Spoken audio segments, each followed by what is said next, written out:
I have been working through Psalm 1 or Psalm 23, doing an inductive Hebrew grammar, but an introduction to Hebrew, looking at the consonants, the vowels, reading it slowly, and looking at each word and each section, each phrase, everything in terms of basic Hebrew grammar. So we're at verse 4, and we're entitling this part 4. Gam ki elek beged salmavet lo irara ki ata imadi. Shiftacha umin shantecha hema yanachamuni. We've already done the first 3 verses in 3 parts, looking at the vocabulary, looking at the consonants, the vowels, trying to explain basic Hebrew grammar from those verses in what we would call 3 parts. We started out with Mizmor le David, the Psalm of David, Adonai Ro'i lo exad. The Lord shepherds me, I shall not lack. And then we went on, Benot desha yarbitseni, al me menachot yana haleni. That is, in pastures of green grass, he causes me to lie down. Beside waters of resting places, he leads me. Verse 3, Nafshi yeshovev, yancheni b'magadlei tzedek lema'an shmo. He restores my soul. He guides me in the tried paths of righteousness for his name's sake. A little bit of review. We looked at Ro'i in the first part, a cow participle, masculine singular from Ra'ah, with the pronominal suffix, the hidduch yod, and the E. And then we talked about Exar from Chasar, the root, cow imperfect, first common singular from Chasar. We then went to part 2, verse 2, and we talked about Yad Bitseni. Yad Bitseni from the root Rabat is a Hifil imperfect, third masculine singular from Rabat with the pronominal suffix E, first person singular. So he causes me to lie down. And then Al Me Menuchot Yanahaleni, we talked about Yanahaleni from Nahal. He leads me beside restful waters. And we saw that Yanahaleni is a PL imperfect, third masculine singular from the root Nahal. Notice the Shavah Pathak vowel pattern gives it away as a PL, followed by the E, the pronominal suffix, first person singular. And then in reviewing part 3, Nafshi Yeshovev, Yancheni b'magadlei tzedek lema'an shmo. My soul he restores.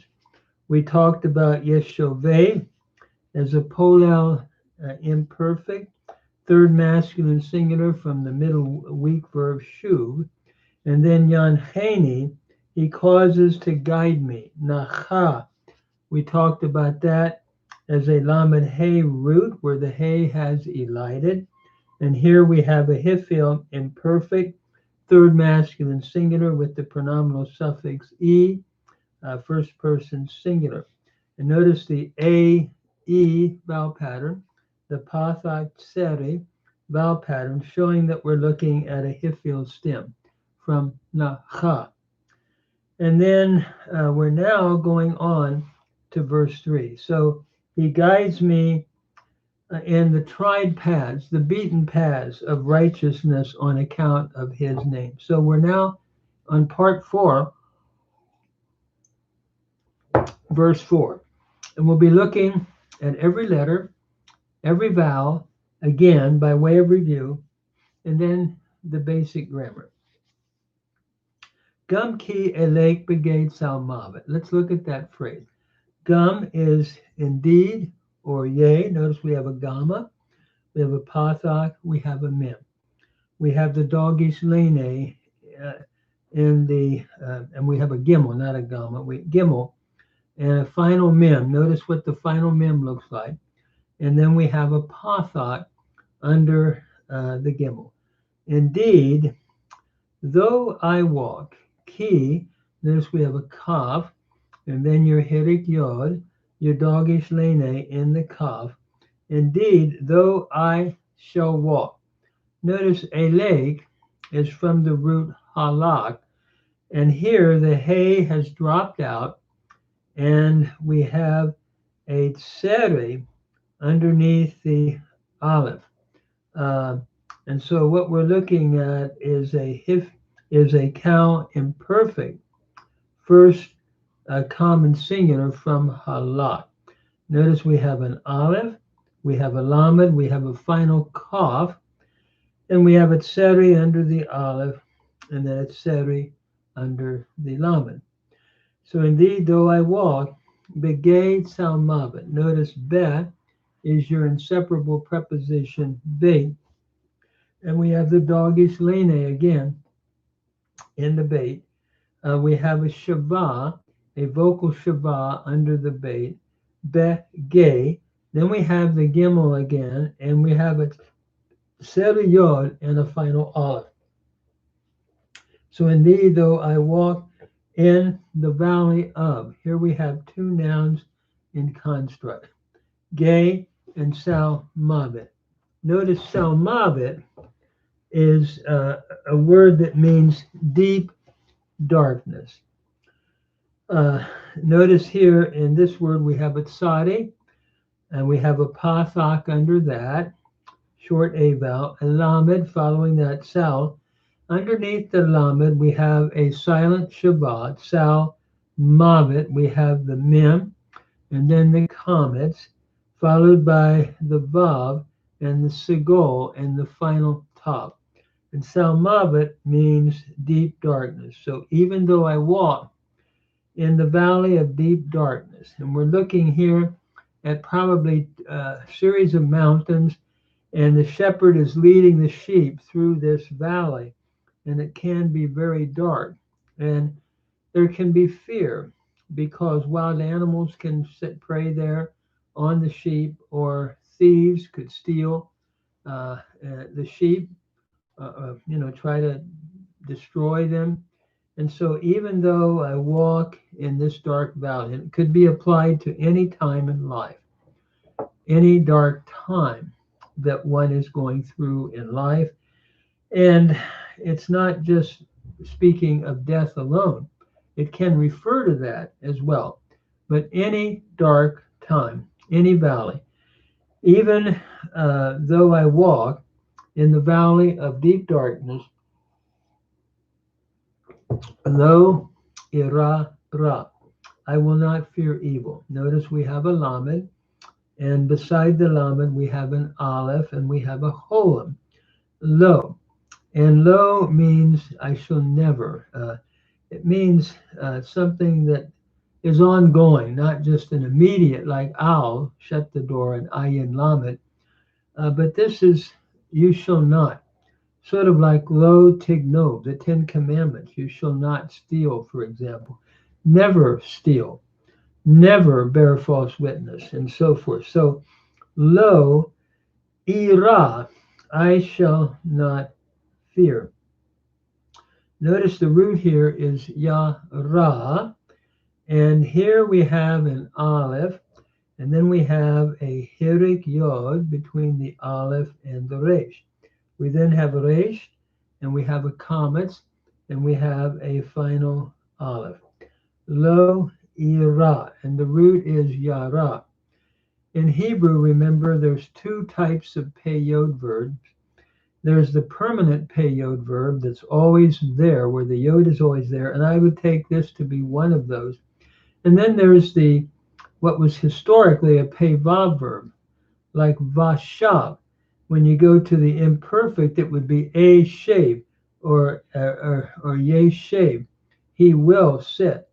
In other words, the vav drops out, and you have compensatory lengthening from a hirig to a tseri. Here you don't have that. So we're looking at a Peyote verb that was always Peyote verb. So I will not fear. I will not fear ra, evil. Notice we have a resh. Underneath the resh, we have a comment followed by an ayin. And here we have two different words, yara, to fear, ra, evil. I will not fear an evil thing, we could say, or evil. Why? Because you are with me. And by the way, lo ira ra, it's very alliterative, very beautiful. You can hear lo ira ra. And I used to tell students that one of the beautiful things about Hebrew poetry is the literary assonance. That is the same kind of sound, but using two different words to drive home to drive home the text, and you can hear it. Lo ira ra. You can't find that in English. I mean, you can't get that same feeling. You can't say, "I will not fear fear." This this is very alliterative. Lo ira ra.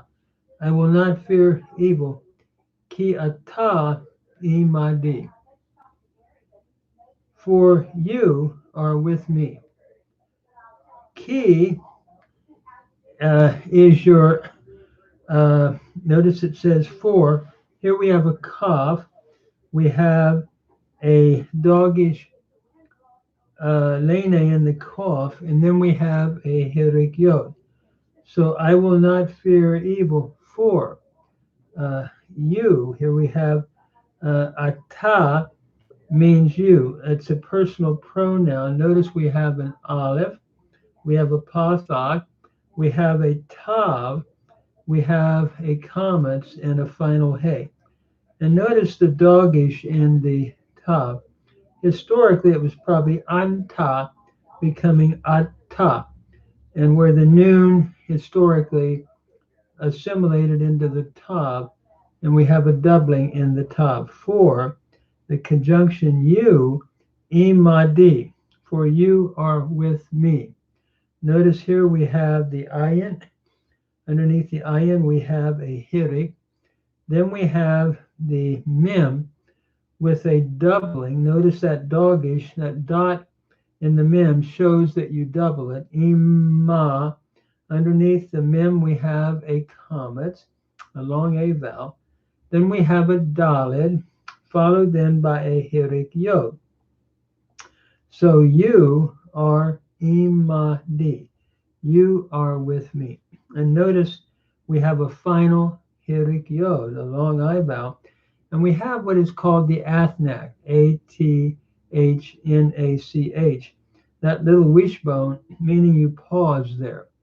So when you're reading it, it would be gam ki elek beged salmavit lo erara ki ata imadi. Pause. Then we read on, Shiftacha umin shantecha hema yanachamuni. Your rod and your staff, they comfort me. Notice Shiftacha, you have your sheen, and underneath it you have your hirik, your short I vowel, Shiftacha. Then you have your bait, and it's a soft sound because it's preceded by a hirik, by a vowel, and that makes it soft. Instead of b, it's b, like a v. Shiftacha. Notice under the bait we have the shava, which basically is silent. Shiftacha. Then you have a vocal shava under the tet. The next letter is the tet, and notice the two dots, the shava, it's vocal. You hear it. That's because it's beginning a new syllable. It's not closing a syllable like the first one, which is silent. Here we have an illustration of silent shava and vocal shava back to back. Shiftacha, and notice ha is your pronominal suffix, second masculine singular, here. So your rod, u, and here we have a shurik, a conjunction, mishantecha, your rod and your staff. Notice after u here, we have a mem, mishantecha, and underneath the mem we have that short I hirig vowel, mish, and then we have the sheen, and we're in a closed syllable here, so that shava is silent. U mishantecha. The second one is silent also. Notice we have an ayin and a noon, and a shava under the ayin that's silent. Mishantecha. Now we have the dogish lene, so we pronounce the t where you hear it. It's beginning a new syllable, so it has a hard pronunciation. Mishantecha. And notice under the tav here we have a segol, and then we have a final cough with the commas in it. Mishantecha. And that is your pronominal suffix, second masculine singular. So your rod and your staff. This is from mishanet, meaning staff, but in construct here with cha, it becomes mishant, and then we add echa, mishantecha. Hema, they, here we have the demonstrative pronoun, they. Notice we have the hey here, and underneath the hey, we have a tseri, they, I should say a personal pronoun, they, and then we have the mem with a dogish forte in the mem, hema, showing that there would have been two mems there, hema, they. And notice we have a comments under the mem, followed by the final hey. Hema, they. In other words, your rod and your staff, they, yenachamuni, they comfort me.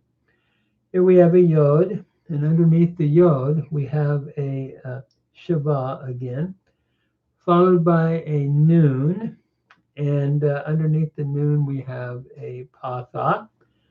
Yenacha. Notice under the chet, we have a hurried patha called a chatef, Hateph. A chatef patha, a hurried patha, yenachamuni. And notice you have your mem as your next letter.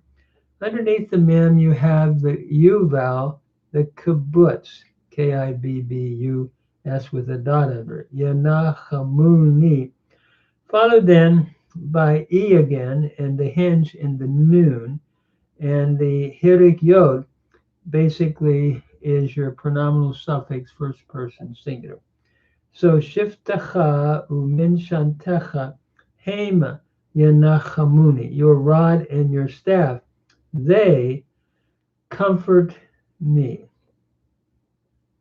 Notice here, as we look at this, we have in terms of vocabulary, we have ki, conjunction, halak, to go. Then we have gai, for valley, salmavet, deep darkness, lo, not, yara, to fear, ra is evil, ta, personal pronoun you, masculine singular, second masculine singular. Imadi, with me. Notice shevet is the noun meaning rod. Mishanet means staff. And then nachal means to comfort. And notice here, or nacham means to comfort. Notice looking at that, we have a shabbat followed by a patha, showing we're looking at a pl, imperfect, third masculine plural from nacham.